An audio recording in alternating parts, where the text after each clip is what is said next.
جی ایک بھائی نے سوال پوچھا ہے کہ 12 مرلے جگہ جو ہے وہ میرے نام ہے اور 12 مرلے میری بیوی کے نام ہے۔ اب میں جو ہے وہ اس بات سے جو ہے فکر مند ہوں کہ اگر میں وفات پا جاتا ہوں تو میری چونکہ ایک ہی بیٹی ہے تو میرے بہن بھائیوں کو بھی حصہ جائے گا، اور اگر میری بیوی جو ہے وہ وفات پا جاتی ہے مجھ سے پہلے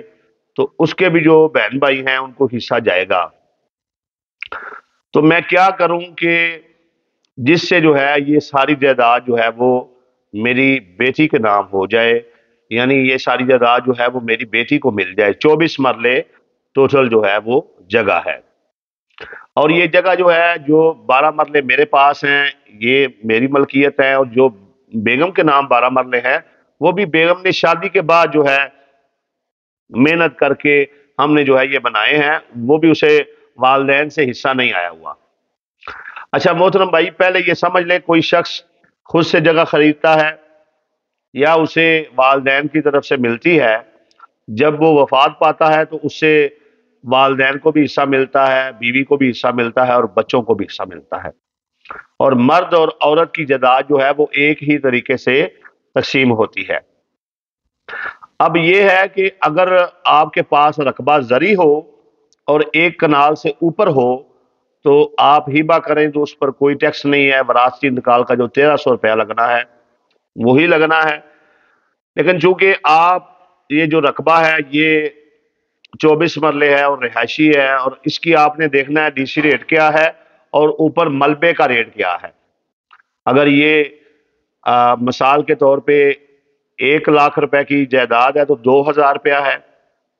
2% یعنی اس پر ٹیکس لگنے ہیں۔ 10 لاکھ کی ہے تو 20,000 روپیہ لگے گا، اور اگر 1 کروڑ روپے کی ہے تو 2 لاکھ روپیہ لگے گا۔ اور یہ جو 24 مرلے ہیں یہ ہبہ کر دیں گے آپ اپنی بیٹی کے نام، اور یہ آپ کی بیٹی کے ہو جائیں گے، اور پھر ان سے اس ہبہ کو جو ہے وہ کوئی تڑوا نہیں سکتا، چونکہ وہ آپ کی بیٹی ہے اور آپ اپنی زندگی میں اپنے شرعی وارث کو جو ہے وہ جائیداد اس کے نام کر کے جا رہے ہیں۔ اور دوسری بات یہ ہے اگر ایک ہی بیٹی ہو اور جو خاندان ہے وہ اہل سنت ہو تو آدھی جائیداد جو ہے بیٹی کو ملتی ہے، 8واں حصہ بیوی کو ملتا ہے، باقی جو فوت ہونے والے کے چھٹا جو ہے ان کے والدین کو، اور باقی کا حصہ اس کے بہن بھائیوں کو چلا جائے گا۔ اور مرد اور عورت کی جائیداد جو ہے وہ ایک ہی طریقے سے تقسیم ہوتی ہے، فرق صرف یہ ہے کہ جب بیوی فوت ہوتی ہے تو اولاد ہونے کی صورت میں شوہر کو چوتھا حصہ ملتا ہے، اولاد نہ ہونے کی صورت میں دوسرا حصہ ملتا ہے، اور اس سے آدھا یعنی اگر اولاد ہے تو بیوی کو 8واں حصہ ملتا ہے، اولاد نہیں ہے شوہر فوت ہو گیا تو بیوی کو چوتھا حصہ ملتا ہے۔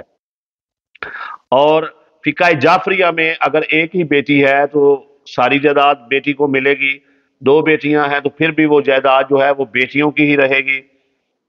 اور 3 ہیں جتنی بھی ہیں یعنی کہ وہ بیٹیوں کو ملیں گی، جو فوت ہونے والا شخص ہے اس کے جو بہن بھائی ہیں ان کو جائیداد میں کوئی حصہ نہیں جانے والا۔ لیکن اہل سنت میں اگر ایک بیٹی ہے تو آدھی جائیداد بیٹی کی ہے، اور باقی کی جو ہے وہ جو شرعی وارثان ہے بیوی والدین کا حصہ نکال کے باقی کی بہن بھائیوں کو جائے گی۔ 2 بیٹیاں ہیں، 2 سے زیادہ ہیں، پھر 2/3 حصہ جو ہے وہ بیٹیوں کو ملے گا، 8واں حصہ جو ہے وہ بیوی کا نکلے گا، 6واں حصہ والدین کا نکلے گا، باقی حصہ بہن بھائیوں کو جائے گا۔ تو اس میں سمجھنے والی بات یہ ہے کہ اگر آپ اپنی زندگی میں کسی کی ایک بیٹی ہے اور وہ اہل سنت ہے، اپنی بیٹی کے نام رجسٹری کر جاتا ہے، ہبہ کر جاتا ہے، انتقال تملیک جو ہے وہ کروا دیتا ہے، بیٹیوں کے نام دستبرداری جو ہے وہ کر جاتا ہے، تو پھر جو ہے وہ جگہ اس کی بیٹی کی رہے گی، پھر جو دیگر جو وارثان ہیں ان کو جگہ میں حصہ نہیں ملے گا، چونکہ جب وہ شخص فوت ہونا ہے تو اس کے بعد جو ہے اگر کوئی پراپرٹی موجود ہے تو وہ جو اہل سنت کا اپنا طریقہ ہے اور اہل تشیع کا اپنا طریقہ ہے اس حساب سے جائیداد میں تقسیم ہونا ہے۔ اب اگر وہ اپنی زندگی میں ہی وہ اپنی بیٹی کے نام ساری جائیداد کر گیا ہے تو پھر اس کا کچھ نہیں ہو سکتا۔ ایسے سینکڑوں کیس ہے جس میں بیٹیاں ہی تھیں تو والدین جو ہیں وہ اپنی بیٹیوں کے نام جگہ کر گئے ہیں، تو اب وہ بیٹیوں کی ہی ملکیت ہے۔ جی